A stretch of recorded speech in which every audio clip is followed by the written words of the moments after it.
Hey everyone, this is Alex, and today I'm going to be making a little bit of a new video called Return to Eve.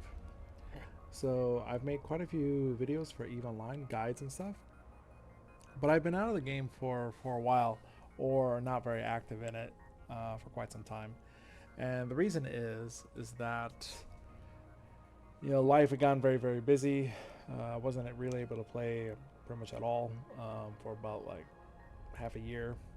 And then when I was able to start to play again, I've been switching over to Guild Wars, and I got a new Discord started up for that, and now it's grown to be about 450 people. So it actually grew to be kind of successful, and that kind of took some time. But now it's kind of running on its own, and I want to step back into Eve and really kind of go to things that have really stood out to me as I came back. And holy cow, there are quite a few things that stand out.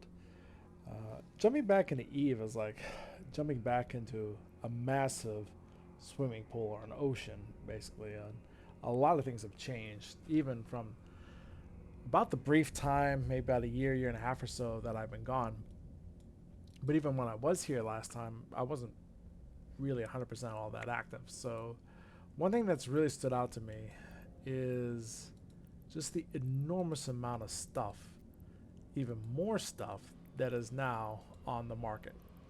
So, manufacturing, we have whole new categories of stuff that now need to be, taken into account. So, Adavam, you know, things like this.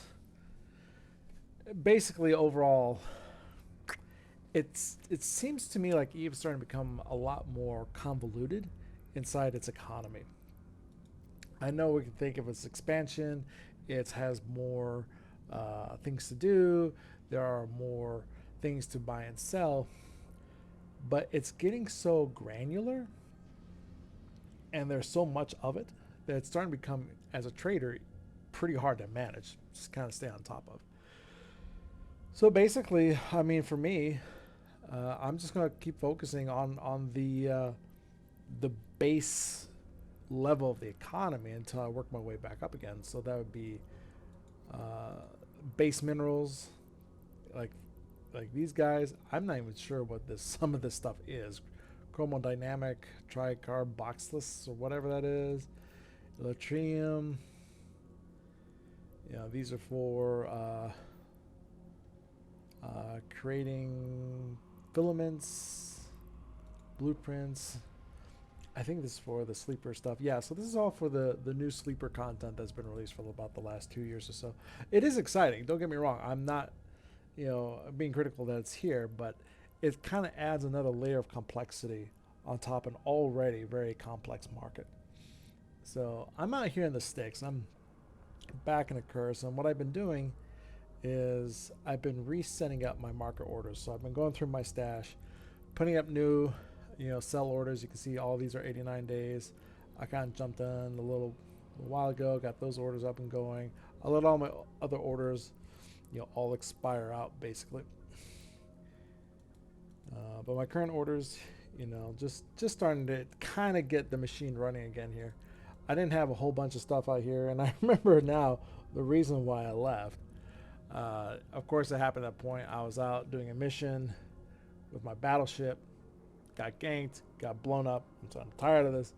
Stepped out of EVE Online, and then actually ended up stepping into something else, another game. So it is kind of fun and interesting to come back to EVE Online and seeing all the changes. But again, this layer of complexity, additional layer of complexity on top of everything else is almost a little bit overwhelming to someone that is just jumping back in again. I can't even imagine to someone who is coming to Eve for the first time.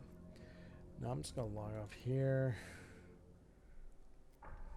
jump in my other character. So this is a backup character. Basically, she's my Jita hub trade person, but I've been kind of concentrating on her, giving her skills. In fact, she's in the training queue right now. She's my active character for training. And I'm trying to make her into a more active general character, but she's starting out almost from beginning outside of trade and flying a a blockade runner, but everything else is brand new. So yeah, she's got the level 5 Minmatar hauler, level 5 spaceship command, but that is about it. So I've been having this new character pick up skills that are just to hit the very base level of flying a ship, basically. I have switched her off to flying Caldari because I do like to fly Caldari ships. I've flown with my main for quite a number of years, so I wouldn't mind jumping back into those and getting all this basic stuff. And what's kind of interesting in doing this is like I'm getting a feel of kind of what a new player is looking at, and yeah, it's kind of interesting stepping back down to basic kind of the beginning of Eve for someone who's on their journey, rather than someone who's done it for for 20 years basically. I've been in this game on and off almost since launch, and I've really watched it evolve. uh, let's see, where am I? I'm at this station here. I'm gonna head back over to Jita. But the thing that really stands out to me in Eve is that it's a very mature game, both mature in content and also mature in its development. To say it's come a long way is an understatement, clearly. From the days when we only had 3 ship classes, frigate, cruiser, and battleship. And then we consider the battleship back then to be the equivalent of a Titan today, and even more rare. In fact, when the first battleship was made, it was like a newsworthy event inside Eve. And I believe I remember what the first battleship was. The very first battleship in Eve was a Scorpion. It was a Caldari Scorpion. And boy, that guy, he ran, he was like a peacock, man. He became a celebrity. But that was Eve in the early days. And I'm going to sound like, old man yelling at Cloud here for a moment, but back then, you didn't get lost nearly as much. Yes, there was no tutorial. You really were thrown in and trying to taught to swim. But when it came to like things like market and missions and things like that, it was fairly straightforward once you got a sense of direction. Now, a lot of people were lost in trying to get that sense of direction because it wasn't built out like later on would be World of Warcraft or things like that, where it had a very much more structured tutorial system. And now, CCP has spent several years working on putting a very comprehensive tutorial system, which is definitely something they needed because they really have to hold on to the player base that they have.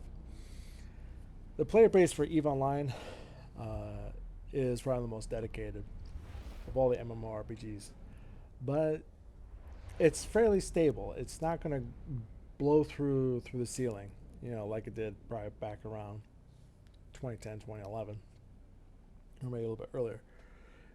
It seems like the MMORPG community is kind of settled in on their big 4 MMORPGs: World of Warcraft, Final Fantasy XIV, Guild Wars 2, and I will throw Elder Scrolls Online in there.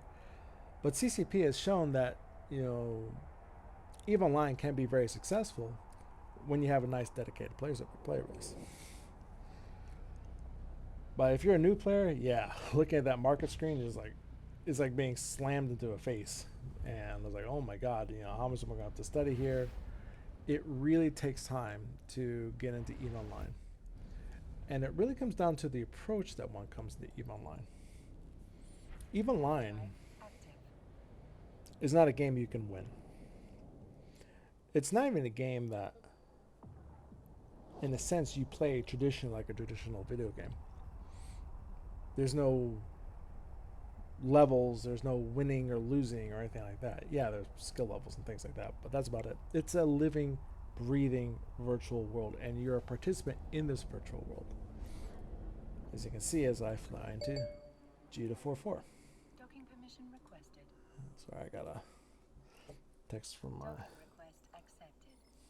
father-in-law there, and I know the reason why.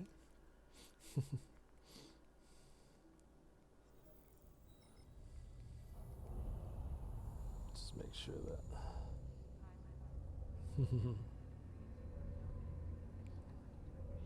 1 second. Yeah, exactly what I thought. All right. No, it's a sweet message. Anyways, back to Eve here. So, if you're brand new to Eve, don't get overwhelmed. Play it simple and play it slow. This is a game that's a slow burn game. And as I come back into Eve, I have to remind myself the same thing. Start slow. Start low. There's nothing wrong with being just a citizen of New Eden and doing small things. Perfectly fine. I'm here in my little Merlin here. Yes, I could go out and probably buy a capital ship if I wanted to, but what would I use it for? Better to take a small little Merlin and just kind of step up from the beginning again. It's okay. It's actually fun to kind of come in from the beginning again and kind of refresh oneself with the game. I am meandering a little bit here, but the point being is if someone's been out of the game for quite a while or they're new to the game, take it slow, take it easy, and especially for the people who are returning to the game, don't expect yourself to enter it the same way that you left it. Okay? The game has changed. People have changed. And so there's a lot to learn when you come back. Even over a year and a half, there's been several expansions, that have changed fundamentally how a lot of things in the game, like planetary management, things for nullsec. We have some new customized ship classes for like pirates and things like that. The whole Zarzak thing, which is pretty neat, quite well done. I need to explore it at some point. There's a lot to do in Eve. If you're bored in Eve Online, then you step out of your comfort zone and try something completely different. Do faction warfare, do things like that. So for me, should I go back into trading or should I do something else? And that is kind of the key thing. I'm a solo player. If I put the time and effort to build a corporation, put a team together, maybe a Discord, things like that, I could. But I've already kind of committed to something similar to that differently in Guild Wars. So in EVE Online, will I still be solo? Yeah, probably for a while, unless I really dive back into it, which I might. EVE Online is a very, very special game for me. I spent a lot of time in New Eden and many, many memorable moments in New Eden. So that being said, we're going to take a look here. Anything for me to sell? Well, we got some things here. But basically, I'll have to kind of restart putting in buy orders and things like that. So, returning to Eve. Again, it's like jumping into a swimming pool. Even with all the experience I have, there's a lot of new things to learn. And we'll see how it goes. Will I role play back to my character again? I might. I think it was kind of interesting last time, being a Serpentis agent. And as I mentioned, in EVE Online, you can role play your character. Now, that doesn't mean that you're in character all the time, but it means like I fashioned a character that worked for the Serpentis Corporation, and she's kind of selling boosters, and she's on the other side of the law here. She's on both sides basically. I thought that was kind of neat. I think maybe I'll pick up that again, or I might do something completely different. I'll let everyone know. So anyways, this is just some thoughts, kind of, again, some meandering in my thoughts here and my first day of kind of really returning to EVE Online, and putting up some new buy orders, putting up some new sell orders, particularly in Curse. Will I stay out Curse? I don't know. Maybe I'll go pull up stakes and go somewhere else. Never hurts to try a new region, Maybe I'll go up north towards Venal and the Guristas space, or maybe I'll go more east. Never really been in the drone space. Maybe I could take a look at something out there. Could be interesting. So as part of this series, I think what I'm going to do is create some videos as I step back into Eve, as I try to step back into Eve and relearn how to play this game and get things going again, and just share with everyone my experiences. So anyways, I hope everyone enjoyed this video. Again, this is more just some thoughts that I want to get out there, my impressions and what I wanted to say about EVE Online and coming back into it, and we'll see how it goes. So thank you, everyone. Take care, fly safe, and I'll talk to you soon. Alex out.